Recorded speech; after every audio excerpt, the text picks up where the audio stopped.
तो ये पेशवाई का मतलब ये है, पेशवाई का दूसरा मतलब है ब्राह्मण राज, कि एक ब्राह्मण चला जाता है तो दूसरा ब्राह्मण आता है। कांग्रेस ब्राह्मणों की पार्टी, बीजेपी ब्राह्मणों की पार्टी। कांग्रेस जाती है तो बीजेपी जो ब्राह्मणों की पार्टी है वो आती है, और बीजेपी चली जाती है तो कांग्रेस आती है। इसका मतलब है ब्राह्मण राज स्थापित कर दिया गया। ब्राह्मण राज महाराष्ट्र में 5-6 जिलों के ऊपर बहुत ज्यादा हुआ तो पेशवाओं का राज था, मगर ये जो पेशवाई है ये तो सारे देश भर में आई। ज्यादा खतरनाक मामला हुआ, देश के लिए सबसे ज्यादा खतरनाक मामला हुआ, और ये सारा षड्यंत्र ईवीएम की वजह से अंजाम देना संभव हुआ। ये षड्यंत्र हम लोगों को समझना होगा। ईवीएम ने मूल निवासी बहुजनों को गुलाम बनाया, तो आज के मनुस्मृति का नाम है ईवीएम। आज के मनुस्मृति का नाम है ईवीएम, क्योंकि उस समय मनुस्मृति ने गुलाम बनाया था, और आज ईवीएम हमको गुलाम बना रही है। बाबा साहब अंबेडकर ने महाड़ में मनुस्मृति को जलाया था। हम लोग ईवीएम को तोड़ेंगे, ईवीएम को फोड़ेंगे। अगर कांग्रेस बैलेट पेपर की मांग कर रही है तो कांग्रेस इसके लिए आंदोलन करे। कांग्रेस 19 के चुनाव के पहले पहले यह ऐलान करवाए। अगर वो ऐसा करने का काम नहीं करती है, अगर करती है तो सारे देश भर में कांग्रेस अगर ईवीएम हटाने के लिए आंदोलन करती है तो आंदोलन को हम लोग सारे देश भर में वाम से भारत मुक्ति मोर्चा ऑफशूट ऑर्गेनाइजेशन समर्थन करेगी।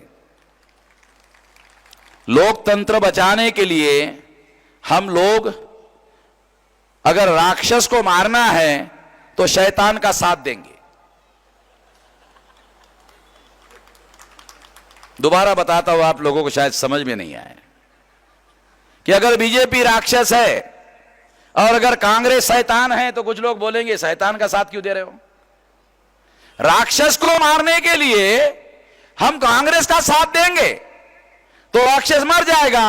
राक्षस मरने के बाद कांग्रेस का क्या करेंगे फिर डिसाइड करेंगे। दिमाग चलाना पड़ेगा ना। तो इसलिए हम राक्षस को मारने के लिए, क्योंकि हम अगर अकेले नहीं मार सकते तो शैतान का साथ देने के लिए या साथ लेने के लिए कोई गलत बात नहीं है। उसके पीछे का मकसद है लोकतंत्र बचाओ, संविधान बचाओ। संविधान बचाने के लिए, लोकतंत्र बचाने के लिए यह सब जरूरी है, इसलिए हम ऐसा करेंगे। तो आने वाले, मगर हमारा यकीन नहीं है कि कांग्रेस ऐसा करने वाली है, इसलिए ईवीएम मशीन तोड़ने का, ईवीएम मशीन फोड़ने का जो हमारा राष्ट्रीय कार्यक्रम है वो हमने पीछे नहीं लिया।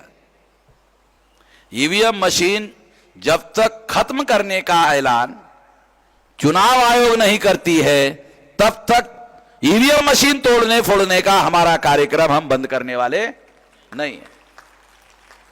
मैं विजिलेंट हूं, कांग्रेस ने रेजोल्यूशन पास किया, बीजेपी ने समर्थन किया, एक बदमाश दूसरे बदमाश का साथ दे रहा है, तो मेरे मन में आशंका है ये गड़बड़ी वाला मामला है। बदमाश पर विश्वास नहीं किया जा सकता, इसलिए हम लोगों का ईवीएम मशीन तोड़ने फोड़ने का जो हमारा कार्यक्रम है वो जारी है। वो हम तब तक बंद नहीं करेंगे जब तक इलेक्शन कमीशन घोषित नहीं करता। आखिरी बात कहकर अपनी बात समाप्त करता हूं। साथियों, सारे देश भर में हम आने वाले समय में बहुजन क्रांति मोर्चा जो महाराष्ट्र में हमने निकाला था, ऐसा 500 जिलों को प्रभावित करने वाला कार्यक्रम हम लोग इस साल शुरू करने वाले हैं। और ऐसे 100 कार्यक्रम, 500 जिलों को प्रभावित करने वाले 100 कार्यक्रम सारे देश भर में 500 जिलों के अंदर करेंगे।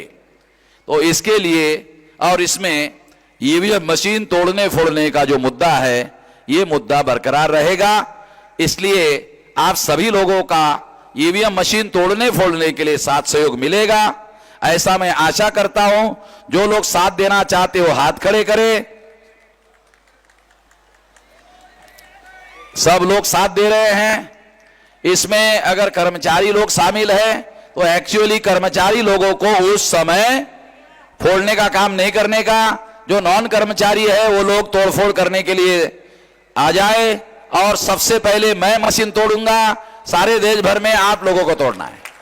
और ईवीएम मशीन को तोड़ने फोड़ने का मतलब है, मनु को बाबा साहब ने जलाया था, तो ये आधुनिक मनु है ईवीएम, इसको हम जला नहीं सकते, तोड़ सकते हैं, फोड़ सकते हैं, ऐसे उठाने का और पटक देने का। तो इस तरह से ये, और इससे जेल हो जाएगा, इससे क्या होगा, जेल हो जाएगा। मगर ये कोई क्रिमिनल ऑफेंस नहीं है, ये राजनीतिक ऑफेंस है। लोकतंत्र बचाने के लिए, संविधान बचाने के लिए हम ये कर रहे हैं, ये कोई क्रिमिनल ऑफेंस नहीं है, एक पॉलिटिकल ऑफेंस है। तो इसको करना होगा। आप लोगों ने साथ दिया, ऐसा ही साथ रहेगा, इस आशा और विश्वास के साथ आपने मेरी बात ध्यान से सुनी, इसके लिए आभार, धन्यवाद।